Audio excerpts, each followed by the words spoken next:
और खबर हरदोई से है, जहां पर एक घर में आग लगने से हड़कंप मच गया। घर में रखा सारा सामान जलकर राख हो गया। गांव वालों ने कड़ी मशक्कत के बाद आग पर काबू पाया। ये घटना अरवल थाना क्षेत्र के मंगरौरा गांव की है, जहां शॉर्ट सर्किट से आग लगने की आशंका जताई जा रही है। अब पीड़ित परिवार ने प्रशासन से आर्थिक मदद की मांग की है। तो तस्वीरें आपको दिखा रहे हैं हरदोई से, जहां अरवल क्षेत्र में घर में आग लग गई है, जिसकी वजह से गांव में हड़कंप मच गया है। गांव वालों ने कड़ी मशक्कत से आग पर काबू पा लिया है।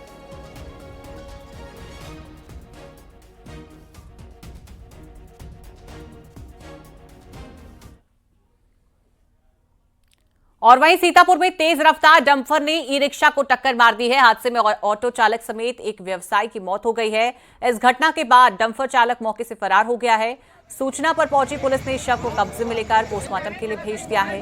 यह हादसा रेउसा थाना इलाके में हुआ है, जहां तेज रफ्तार डंपर ने सामने से आ रही ई रिक्शा को टक्कर मार दी।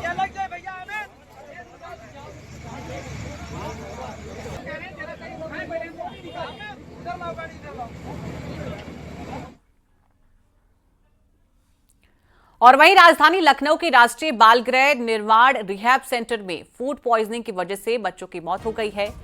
मरने वालों में 2 बच्चियां शामिल हैं। इन बच्चों की मौत अलग अलग अस्पतालों में हुई है। करीब 16 बच्चों को अभी भी अस्पतालों में रखा गया है। इसमें से कुछ की हालत गंभीर बताई जा रही है। प्रशासन ने इस मामले की जांच के लिए कमेटी का गठन किया है। ये मामला 23 मार्च का है, जब शाम को खाना खाने के बाद बच्चे बीमार होना शुरू हुए। उन्हें जब अस्पताल में भर्ती कराया गया तो उनकी हालत गंभीर थी। पहले 2 दिन 3 बच्चों की मौत हो चुकी थी। केजीएमयू में जब चौथे बच्चे की मौत हुई तो ये मामला सामने आया।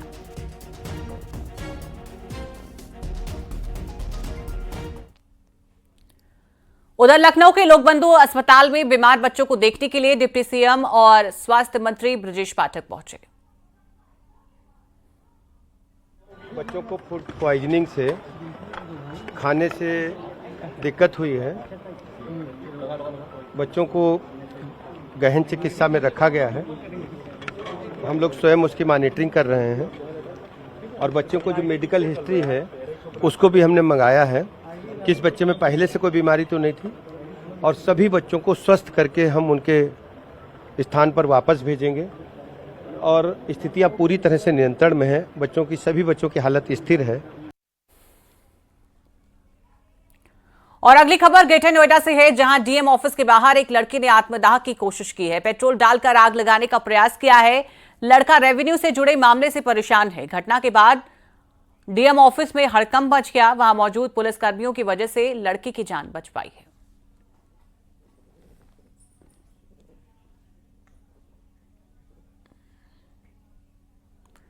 और आजमगढ़ में पुलिस ने 2 गांजा तस्करों को गिरफ्तार किया है। ये तस्कर ऑटो से गांजा तस्करी करते थे। उड़ीसा से गांजे की खेप को उड़ाते थे, बिहार में सप्लाई करते थे। इस गैंग ने पुष्पा फिल्म देखकर तस्करी का यह नया तरीका अपनाया था।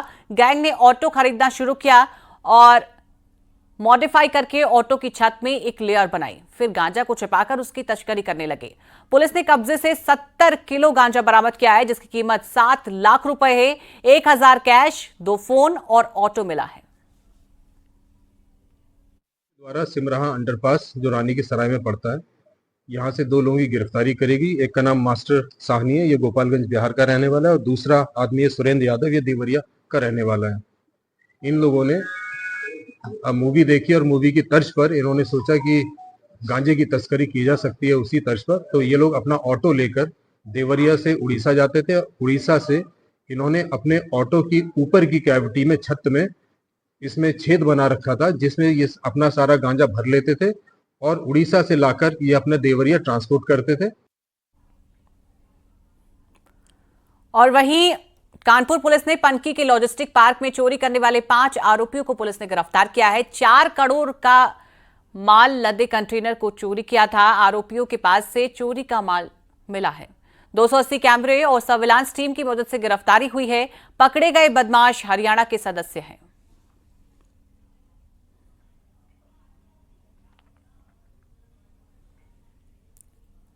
और वहीं कल अलविदा जुमे की नमाज है, लिहाजा जुमे की नमाज को लेकर प्रदेश भर में सुरक्षा के व्यापक इंतजाम किए गए हैं। मेरठ में भी नमाज को लेकर मस्जिदों में खास हिदायतों के बैनर लगाए गए हैं। प्रशासन की ओर से लोगों से अपील की गई है कि सड़क पर कोई भी नमाज ना पढ़े। किस तरह से ये गुजारिश की गई है कि जिला प्रशासन मेरठ द्वारा जारी हिदायतों के मद्देनजर सभी नमाजियों से ये गुजारिश की जाती है कि वे मस्जिद के बाहर नमाज की नियत न बांधें। दूर दूर से नमाजी आते हैं और नमाज अदा करते हैं, और अब जबकि अलविदा जुमे की नमाज है तो अलविदा जुमे की नमाज को लेकर के यहाँ सारी व्यवस्थाएं की गई हैं। इमलियान मस्जिद है, शहर के बीचों बीच ये मस्जिद है, और ये रोड भी आप दिखाइए कि किस तरह से चलती हुई ये रोड है। और यकीनन बहुत वर्षों पहले यहाँ के लोगों ने पहल की कि सड़क पर नमाज नहीं पढ़ेंगे, और उसके बाद फिर सड़क पर नमाज नहीं पढ़ी गई। सारी व्यवस्थाएं यहाँ पर फुल प्रूफ की गई हैं। और लखनऊ में अलविदा की नमाज और ईद के अवसर पर सुरक्षा के पुख्ता इंतजाम किए गए हैं। डीजीपी प्रशांत कुमार ने सुरक्षा व्यवस्था को लेकर कड़े निर्देश जारी किए हैं। अलविदा नमाज और ईद उल फितर के दौरान किसी भी प्रकार की कोई परंपरा मनाने पर सख्त बैन लगाने के आदेश जारी किए हैं। साथ ही संवेदनशील क्षेत्रों में कड़ी निगरानी के लिए कहा है। यूपी पुलिस प्रमुख ने एक निर्देश दिया है कि इस दौरान किसी भी प्रकार की अनहोनी से बचनी चाहिए और असामाजिक तत्वों पर कड़ी नजर रखी जाए। सतर्कता के लिए ड्रोन कैमरे तैनात किए गए हैं और दंगा कंट्रोल उपायों के तहत पूरी तरह पुलिस को तैयार रखा गया है। के आखिरी जुमे यानी अलविदा की नमाज कल होनी है। उत्तर प्रदेश के डीजीपी प्रशांत कुमार की ओर से सभी पुलिस कप्तानों, पुलिस कमिश्नर्स को निर्देश जारी किए गए हैं कि जहां जरूरत हो वहां ड्रोन कैमरों से अलविदा की नमाज की निगरानी कराई जाए। सीसीटीवी कैमरों और बॉडी वॉर्न कैमरों को भी इस्तेमाल में लाने की बात कही गई है। ये निर्देश भी दिए गए हैं किसी भी तरह से कोई नई परंपरा शुरू ना की जाए। सड़क पर नमाज पढ़ने पर रोक जारी रहेगी। राजधानी लखनऊ में टीले वाली मस्जिद, ईदगाह समेत तमाम मस्जिदों में कल अलविदा की नमाज होनी है। ये भी कहा गया है कि जहां जरूरत हो सीनियर पुलिस अफसर खुद पुलिस पीएसी पैरामिलिट्री के साथ फ्लैग मार्च करेंगे। ये भी कहा गया है धर्म गुरुओं के साथ सभी सीनियर पुलिस अफसर अपना संवाद कायम रखेंगे, उनसे बातचीत करते रहेंगे। सोशल मीडिया पर भी 24 घंटे निगरानी के निर्देश दिए गए हैं। ये कहा गया है कि अफवाह, आपत्तिजनक सोशल मीडिया पोस्ट पर सख्त कार्रवाई की जाए। कुल मिलाकर सड़क से लेकर सोशल मीडिया तक कल हाई अलर्ट पर रहेगी UP police. Cameraman Upendra Yadav के साथ ऋषभ त्रिपाठी, न्यूज़ 18 लखनऊ। और वहीं उत्तर प्रदेश की राज्यपाल आनंदीबेन पटेल अपने एक दिवसीय दौरे पर गोंडा पहुंची हैं, जहां राजकीय मेडिकल कॉलेज में उनका भव्य स्वागत हुआ है। राज्यपाल राजकीय मेडिकल कॉलेज में आंगनबाड़ी संसाधन किट वितरण करने के कार्यक्रम में शामिल हुई हैं। कार्यक्रम के बाद राज्यपाल ने जनप्रतिनिधियों और अफसरों के साथ बैठक की। कार्यक्रम में राज्यपाल ने जमीन का पट्टा और दहेज के मुद्दे पर अपनी बात रखी। जमीन का पट्टा और दहेज आप ही समझते हैं मित्र, सब बातें उस मैं जब 2007 में गुजरात में राजस्व मंत्री बनी, हमारे यहाँ भी वो था मित्रों, लेकिन इतना ज्यादा नहीं था। मैंने एक अभियान चलाया और जितने हमारे किसान थे सब किसान की जमीन, उसकी लैंड ये ऑनलाइन कर दी। ऑनलाइन कर दी, विदेश में बैठा हुआ व्यक्ति भी देख सके कि मेरी जमीन गुजरात में है लेकिन किसी ने बेची नहीं है, सही सलामत है मित्रों। और झगड़ा बंद हो गया मित्रों।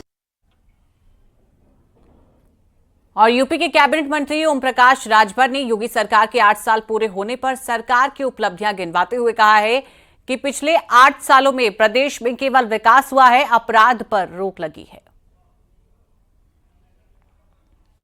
देखिए, जिसका परिणाम आपके सामने है, जनता के बीच में जब ये बात गई है तो जनता ने इस बात को स्वीकारा है कि 8 साल में जो प्रदेश में दंगे होते थे वो दंगे खत्म हो गए, बंद हो गए। कर्फ्यू लगते थे वो बंद हो गए।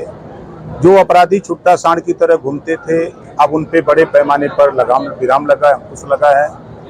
जो किसान सम्मान निधि जो बीच में बिचौलिए थे वो बंद हो गए हैं, सीधे खाते से खाते जा रहा है। आयुष्मान कार्ड जो बना है सीधे गरीब उसका लाभ ले रहा है।